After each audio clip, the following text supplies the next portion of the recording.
active character profile accounts, hidden videos you can only get to using a password, missing people, and a company with an incredibly dark secret. This is the Cloverfield Paradox. Since I've talked about Cloverfield and 10 Cloverfield Lane, it's now time to move on to the secrets surrounding their latest movie, the Cloverfield Paradox. After a surprise release to Netflix, a lot of people have been asking me to make a follow-up to my other video and explain what's going on in this movie and how it connects. Honestly though, you'll be surprised by how much of the Cloverfield universe has been explained in this movie. Today I'm going to explore some of the events that you may be unaware of if you haven't played the ARG. So without further ado, let's get straight into it and investigate the universe of the Cloverfield Paradox. So, just a quick recap of what happened in the latest movie. The Cloverfield Paradox is about several astronauts in space trying to create an alternative energy source with a particle accelerator called the Shepherd. Apparently the Earth's energy is pretty low, and it's expected to run out within 5 years. So that's what these guys are trying to sort out. Unfortunately, it goes wrong, and they get transported to an alternate dimension where the Earth appears to be very different. Things happen and they eventually make it back, but the Earth is not what it seems, as a giant monster is running rampant. We see this throughout the movie, as every so often we cut back to the main protagonist's husband running through the rubble and saving a girl who has pretty much no importance to the movie. But if we pay attention to what the last words of the husband says, he implies that there is more than one monster. You're having to come back to these things. There's nothing we could do. They couldn't stay up there. Meaning this is not happening at the same time from the events that we saw in Cloverfield 1. So, when does this take place, and what happened before they ended up in space? We can start with an interview in the movie that featured a strange man, talking about how the particle accelerator is extremely dangerous and could cause havoc. How much? Because that accelerator is 1,000 times more powerful than any ever built. Every time they test it, they risk ripping open the membrane of space-time. What's interesting about this man is that his name is Mark Stambler. Read my book. If the name Stambler rings a bell to you, that's because in 10 Cloverfield Lane, the main antagonist was Howard Stambler. So clearly these two are related, and judging by this interview, Mark Stambler is also into conspiracy theories just like his relative, Howard. You have no idea how much I would love to be wrong about this. We learn more about Mark Stambler during the viral marketing campaign. A site called 04182028.com was found on the internet playing distorted footage of this particular interview. It changed every few days, but it was rather hard to hear what the man or the woman was saying. But some things became clearer than others. This website was broadcasting this interview from the future in the present day. A Twitter account then appeared confirming to be the present-day Mark Stambler, because every time he tweeted out, he claimed that the person in the video wasn't him. The Twitter account was eventually deleted, but not before he sent out 3 videos to 3 specific users, claiming that someone was after him. We haven't heard from Mark Stambler since. There was one more thing to note about Mark Stambler. In the mysterious website featuring the interview, he mentions that CEI was a lie. CEI stands for the Cloverfield Energy Initiative, which we learn more about from a user on Reddit that received merchandise from a Slusho truck that traveled to San Diego Comic-Con. He received it 2 weeks before the movie came out and uploaded photos for us. He got a Slusho bobblehead, a Japanese newspaper, followed by a certificate and a pamphlet from the company Tagerato. The pamphlet is introducing us to a new project that Tagerato has been working on called the Cloverfield Energy Initiative. The Tagerato Corporation is excited to announce the Cloverfield Energy Initiative, CEI, a revolutionary new partnership that brings together top scientists, leading energy providers, and world governments as part of one coalition dedicated to reshaping the way we power the world. This exciting new exchange will go live on April 18th, 2018. A date scientist Rafu Funaki is calling Initiation Day. The pamphlet also contained a few other messages from 2 of Tagerato's subsidiary companies that would be helping out with this partnership. Bold Futura, and Yoshida's medical research. On the spaceship in the actual movie, you can see Tagurato and Yoshida's medical logos in the corner, pretty much showing that this whole space mission has been implemented by our fictional company, Tagurato. It sounded like nothing could go wrong. CEI seemed like it could help the world. But then, something happened. The Tagurato website crashed. An error message was displayed across the screen, and every few days the background would update. What was even more interesting was that the backgrounds seemed to be coming from the future. The first updates seemed normal. You could actually see a Tagurato post just under the error message, which people were able to figure out was dated January 18th, 2018. Tagurato has begun development on a revolutionary new energy technology in what CEO Ganu Yoshida called a technological great leap forward for our planet. This renewable technology will take at least 4 years to complete, along with another 6 years international regularity bodies to bring the powerful revolutionary energy source by April 18, 2028. Right now, the Tagurato website can be seen on the present day, but another update came out a few days later with a post that was from January 22nd, 2022. And then another update was released featuring what looked like a burned Cloverfield Energy Initiative pamphlet with text written on it saying, "Someone must stop this from happening.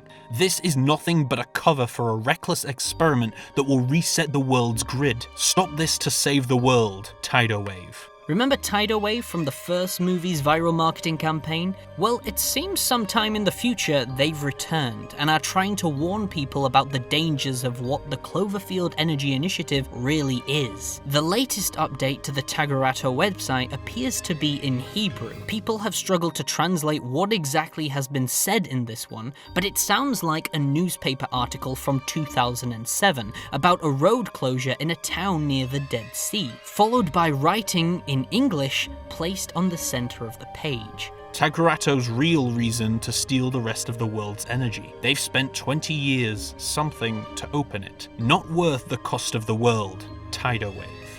If you visit the Tagurato website, this page, by the time I'm writing this script, is still like this, and I believe there are still more updates to come, so everyone, I urge you to keep an eye out. But from what I can tell in these updates alone, and how CEI is a lie according to Mark Stambler, is because Tagurato has secretly been draining the Earth's energy, and that's why there's an energy crisis in the movie. Tagurato has secretly been stealing it for the past 20 years, according to this message from Tidal Wave. So Tagurato built the Shepard particle accelerator, which we see in the movie, to create an alternative energy source for the entire population of Earth. If the Shepard works, then the Earth will have unlimited energy. The only problem, though, is that Tagurato will own that unlimited energy, making them in control of the entire world, becoming the most powerful company on Earth. Which is why CEI was a lie.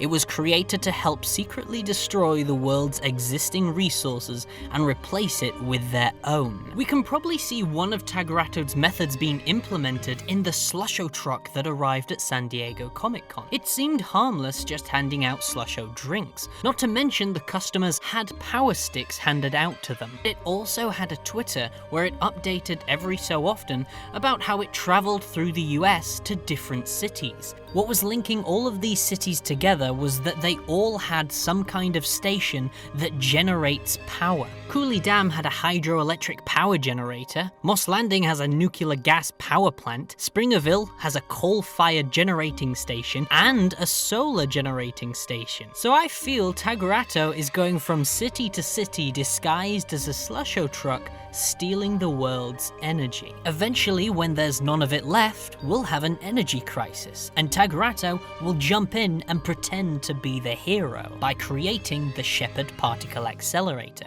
So that was Tagarato's plan, but unfortunately it went horribly wrong when the Shepard particle accelerator exploded, bringing in monsters and aliens into our dimension too. That last part was actually explained in the movie.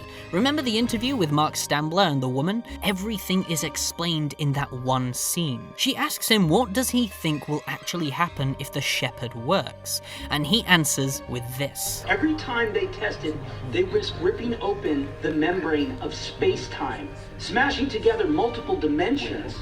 This experiment could unleash chaos. Monsters, demons, beasts from the sea, and not just here and now.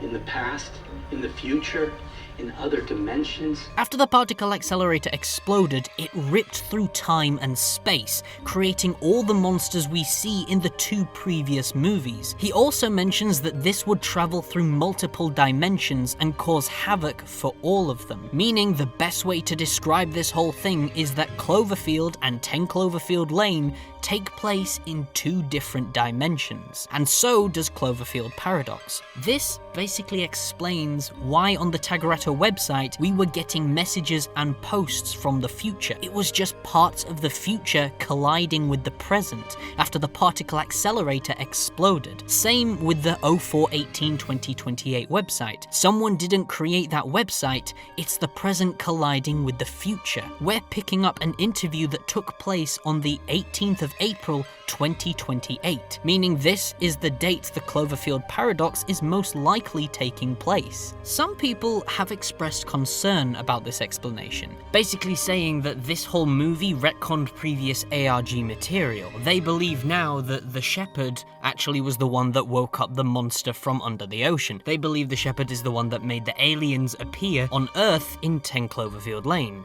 That's not entirely true. The Shepard didn't cause the monsters to attack Earth, it only brought the monsters into existence. One particular part Mark Stambler mentions in his interview is that this would cause a problem through time as well as different universes, past, present, and future. So the Shepard most likely created the aliens and monsters, sent them back thousands of years into the past, and then each movie is a different reality of how humans discovered each monster. This drawing by a Reddit user is the best way to describe it. We have a simple baseline universe representing the Cloverfield timeline that starts with the explosion of the Shepard, bringing monsters and aliens into our universe. The Shepard places the Cloverfield eggs under the sea. No real reason why, but that's how they got there. We know the Cloverfield monster is thousands of years old too, because J.J. Abrams clearly says he's been under the ocean for thousands of years. And we know there are more eggs of Cloverfield under the ocean because of this shot we find in the Cloverfield Kissing manga, which I'm pretty sure is canon now. The timeline then continues all the way to 2008, where it splits off into an alternate dimension. We'll call this universe Earth A. This is where the first movie takes place, and a baby Cloverfield monster wakes up and attacks New York City. And just to clarify, at the end of this Cloverfield movie, this is not the escape pod we see at the end of Cloverfield Paradox, as this is a piece of footage that takes place before the Cloverfield monster attacked New York. The Cloverfield monster in the first movie attacked on the 22nd of May. Beth and Rob were filming this in April, a whole month before. So if this shot was before, then in this scene for the Cloverfield Paradox, we wouldn't find a giant monster jumping through the clouds. Plus, this Cloverfield monster is clearly an adult. We wouldn't be able to see him reach this high up into the sky compared to the other. Cloverfield and Cloverfield Paradox both take place in different dimensions. This thing falling from the sky is most likely a piece of the Cloverfield station that fell off after the explosion, traveling into a different dimension and crashing into the sea. But this only happened in that particular universe. If we follow the base timeline even further, we get another branch taking off into another alternate reality, which we can call Earth B. This is the 10 Cloverfield Lane universe, where aliens invade Earth instead. In this universe, Howard Stambler joined Tagarato to investigate them, as he was a conspiracy theorist. Also, a fun fact, when the particle accelerator exploded in the third movie, we see a red flash.